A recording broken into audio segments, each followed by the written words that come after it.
Police. Hindi cinema के वो अभिनेता जिन्हें आज पूरी दुनिया महानायक के नाम से पहचानती है। विजय दीनानाथ जॉन, पूरा नाम।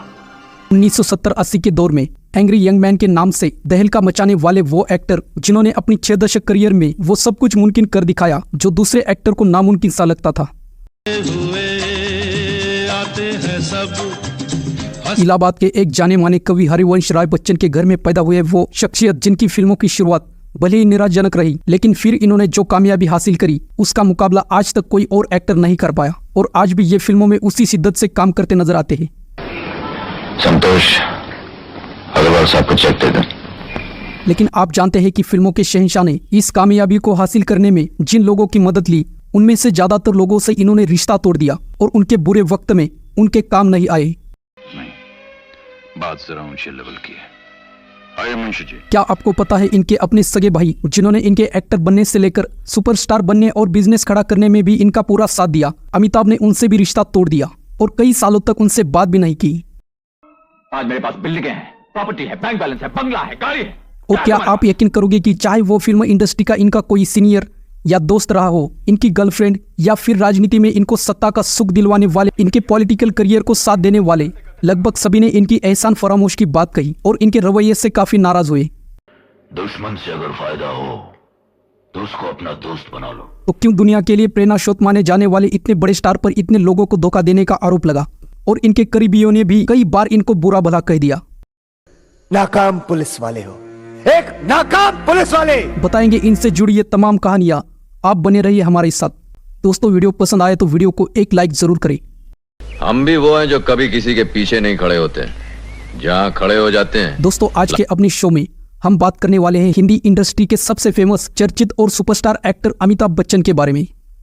मैं हूं डॉन, मैं हूं डॉन। तो आज हम इनके स्टारडम, इनकी किसी चैरिटी या फिल्मों की बात नहीं करेंगे, बल्कि सिर्फ उन कहानी को बताएंगे जिन्होंने दावा किया है कि अमिताभ बच्चन एक एहसान फरामोश है। तो क्या है इनके पीछे की हकीकत, चलिए जानते हैं। जंगली बिल्ली की तरह फुर्तीली और खतरनाक है। कहते हैं कि अमिताभ से धोखा खाने वाले की लिस्ट में फिल्म इंडस्ट्री के कई नाम जुड़े हैं जिन्होंने बुरे वक्त में इनकी मदद की, लेकिन उन्हें अमिताभ ने या तो डिच कर दिया या फिर उनके एहसान का सिला नहीं दिया। तो बड़ी गहराई वाली बात कह डाली आपने। इतनी गहराई में तो हम कभी गए नहीं थे। सबसे पहले बात करते हैं कादर खान के बारे में। कादर खान एक एक्टर कॉमेडियन के साथ साथ फिल्मों के डायलॉग भी लिखा करते थे, जिनके निधन के बाद उनका एक पुराना टीवी इंटरव्यू वायरल हुआ। उस वीडियो में कादर खान ने बताया था कि उन्हें एक फिल्म से सिर्फ इसलिए बाहर निकाल दिया क्योंकि उन्होंने अमिताभ बच्चन को सर कहकर नहीं संबोधित किया था। तो मेरे बेटे जैसे हो ना, चुप उठे मगरमच्छ। इतना ही नहीं, इन्होंने कादर खान का खूब अपमान किया और कादर खान को सजा का सामना भी करना पड़ा और आगे उन्हें अमिताभ बच्चन की किसी फिल्म में काम करने या डायलॉग लिखने का मौका उन्हें नहीं दिया, जिसके पीछे अमिताभ ही थे। सर जी, और सबने सर जी बोलना शुरू कर दिया था। जाने माने फिल्म मेकर प्रकाश मेहरा, जिन्होंने जंजीर फिल्म में अमिताभ बच्चन को वो मौका दिया जिसे इनकी फ्लॉप फिल्मों का सिलसिला थमा और इनकी गिनती एक वास्तव में एक एक्टर के तौर पर होने लगी। यही है वो इलाका जहां लोग तुम्हें जानते हैं। लेकिन फिर अमिताभ इतने आगे बढ़ गए कि महानायक बन गए और फिर उसी प्रकाश मेहरा से उनके संबंध खराब हो गए। एक वक्त ऐसा भी आया जब अमिताभ ने उनका फोन भी उठाना बंद कर दिया। साला इधर टेलीफोन का घंटी बहुत बजता है। इससे पहले सुनील दत्त के साथ भी कुछ ऐसा ही हुआ था, जिन्होंने अमिताभ को साल 1971 में आई फिल्म रेशमा और शेरा में वहीदा रहमान के बराबर का रोल दिया था। मीडिया के मुताबिक इसी फिल्म के बाद बाकी के कुछ फिल्म मेकर ने भी अमिताभ को अपनी फिल्मों में कास्ट करना शुरू किया, जिससे इनके करियर की गाड़ी आगे बढ़ी। लेकिन फिर क्या हुआ, अमिताभ और सुनील दत्त का रिश्ता भी इनसे खराब हो गया। देखो साहब, अपन तुम्हारा वर्दी के वजह से इधर चुप बैठेला है। चलिए अब इससे भी थोड़ा पीछे जाते हैं। जब अमिताभ बच्चन कोलकाता से अपनी नौकरी छोड़कर फिल्मों में किस्मत आजमाने मुंबई आए थे तो कई रातें मुंबई के मरीन लाइन के फुटपाथ पर गुजारी थी, पर इसी अमिताभ को रहने के लिए एक्टर महमूद ने पनाह दी। इतना ही नहीं, महमूद ने 1972 की अपनी फिल्म बॉम्बे टू गोवा में अमिताभ को as a lead actor cast भी किया और इनके करियर को पटरी पर लाने की भरपूर कोशिश की, लेकिन अमिताभ ने इनका भी कोई एहसान नहीं माना और जब महमूद को जरूरत पड़ी तो अमिताभ ने पल्ला झाड़ लिया।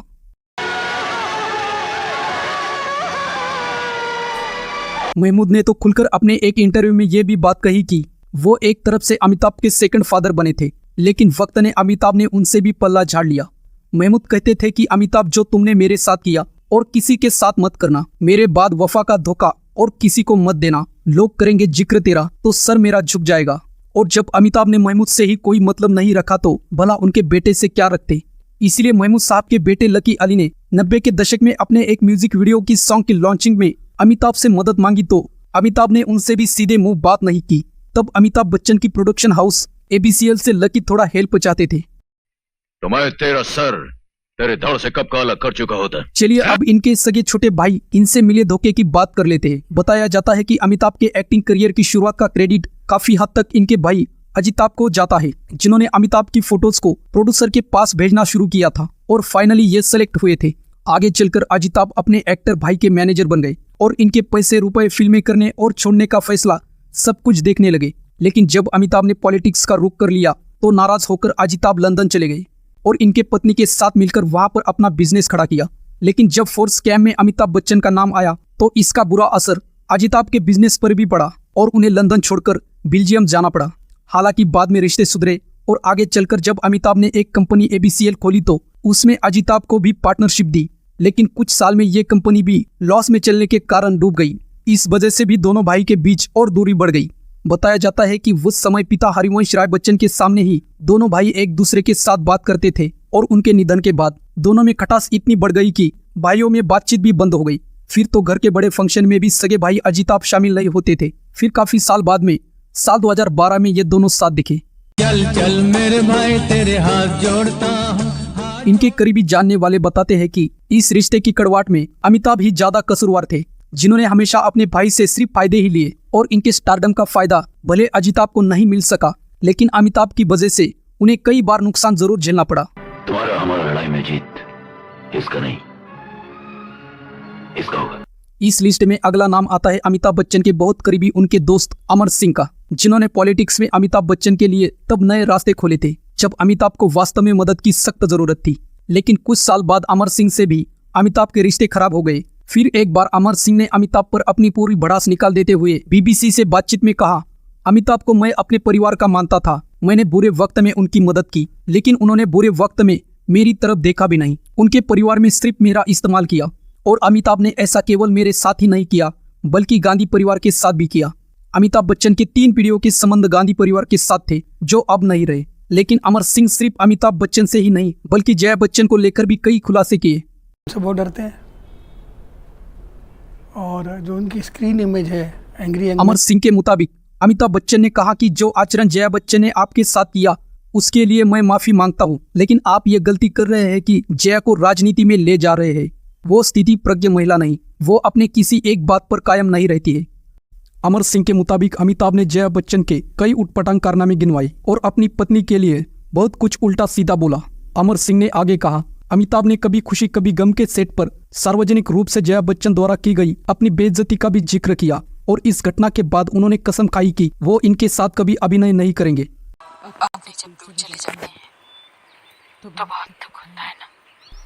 अमर सिंह के मुताबिक अमिताभ बच्चन एक अलग घर प्रतीक्षा में रहते हैं, जया बच्चन एक अलग घर में रहती है और अभिषेक बच्चन अपनी पत्नी और बेटी के साथ एक तीसरे घर में अलग रहते हैं। यानी कि एक छोटे से परिवार के लोग तीनों जगह अलग अलग रहते हैं। ये बात जग जाहिर है जिसे पूरी मुंबई जानती है।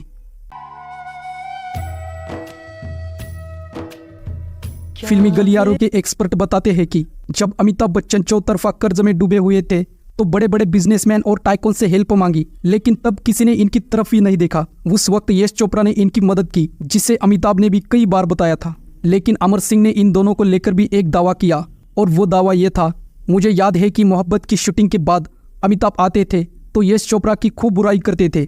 वो बड़े दुखी रहते थे कि शाहरुख खान को इस फिल्म में ज्यादा तवज्जो दिया जा रहा है और लगता है कि अब हम दोयम दर्जे के नागरिक हैं।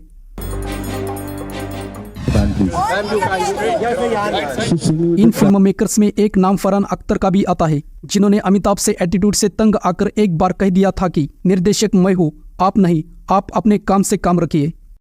मैं समझा नहीं।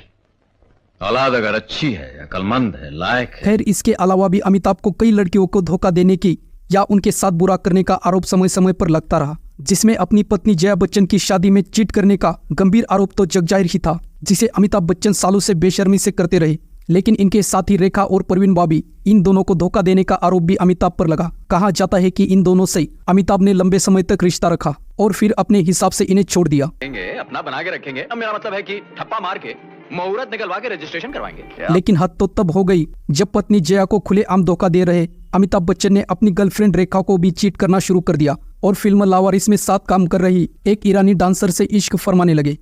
मेरी जिंदगी बर्बाद करके भी तुम चुप नहीं रहे और आज तुम मेरा सुख और चैन पे लौटना चाहते हो। उस समय के कई अखबारों ने मेन पेज पर यह खबर छापी कि जब अमिताभ बच्चन के इस अफेयर के बारे में रेखा ने उनसे एक सवाल पूछा तब अमिताभ बच्चन का पारा 7वें आसमान पर पहुंच गया और लावारिस फिल्म के ही सेट पर सबके सामने उन्होंने गुस्से में रेखा को थप्पड़ मार दिया। आपको ये कहानी विस्तार से आज भी कई न्यूज रिपोर्टर पर मिल जाएगी। यानी अमिताभ तब शायद खुद को इतना बड़ा स्टार समझने लगे थे कि जो किसी के साथ कुछ भी कर सकता है और कोई इनसे सवाल नहीं पूछ सकता।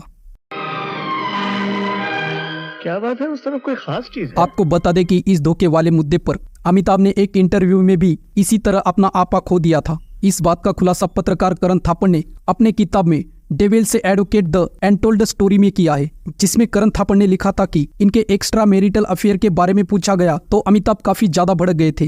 माफी मांगने में मुझे शर्म नहीं आएगी, और वो भी उस बेशर्म से। ठीक है। अमिताभ बच्चन के साथ कई फिल्मों में काम कर चुकी परवीन बाबी ने साल 1989 में अमिताभ बच्चन पर इल्जामों की छड़ी लगा दी। उन्होंने एक मैगजीन में दिए गए इंटरव्यू में बताया था कि अमिताभ बच्चन एक बहुत बड़ा गैंगस्टर है और उनके गुंडे ने मुझे किडनैप करके एक सुनसान जगह पर रखा था जहां पर मेरे कानों के पीछे ऑपरेशन करके एक ट्रांसमीटर लगाया था।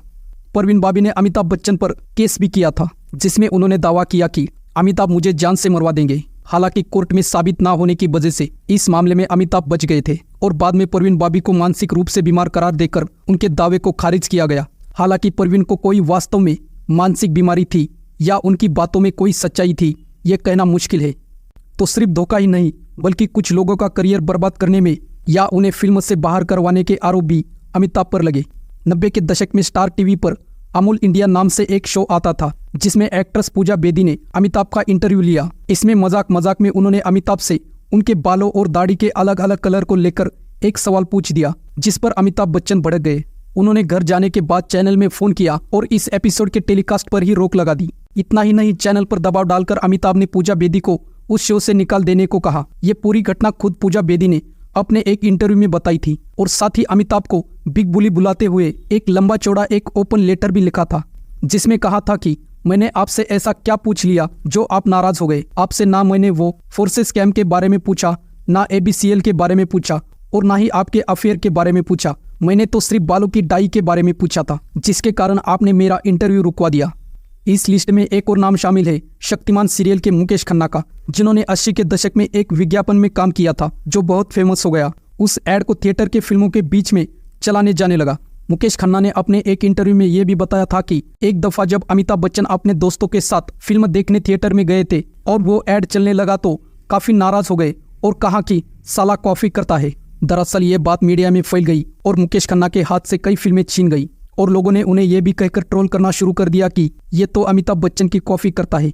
इसी तरह से 1980 के दशक में अमिताभ और शत्रुघ्न सिन्हा का भी किस्सा सामने आया। दरअसल तब इन दोनों एक्टर ने कई फिल्मों में साथ काम किया था। कहा जाता है कि अमिताभ तब शत्रुघ्न सिन्हा के साथ होने से असुरक्षित महसूस करने लगे थे। इसके कारण उन्होंने शत्रुघ्न सिन्हा के रोल को कटवा दिया। एक बार तो अमिताभ ने शत्रुघ्न सिन्हा की जमकर पिटाई कर दी जिसका खुलासा खुद शत्रुघ्न सिन्हा ने अपनी बायोग्राफी एनीथिंग बट खामोश में किया है। इसी तरह से राज बब्बर ने भी अपने एक इंटरव्यू में बताया था कि अमिताभ ने उन्हें रमेश सिप्पी की फिल्म शक्ति और प्रकाश मेहरा की फिल्म नमक हलाल से बाहर करवा दिया था जिससे उनके करियर को बड़ा नुकसान हुआ। राज बब्बर के मुताबिक अमिताभ को चाले चलने और फिल्म मेकर्स को ब्लैकमेल करके फिल्में हासिल करने में महारत हासिल है। ये तो कुछ चर्चित कहानियां थी जिनकी चर्चा हमने आज के एपिसोड में की। इसके अलावा भी कई छोटे बड़े आरोप अमिताभ पर समय समय पर लगते रहे और अमिताभ अपने करीबियों के कंधे पर पैर रखकर ऊंचाई चढ़ते रहे।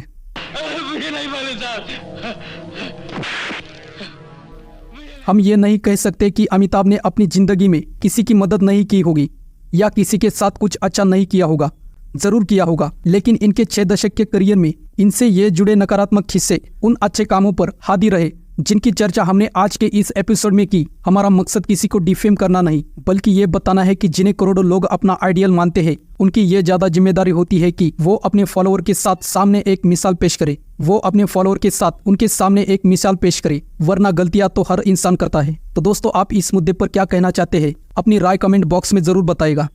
आपको हमारा ये वीडियो कैसा लगा? अगर आपको ये वीडियो पसंद आया तो वीडियो को एक लाइक जरूर करना।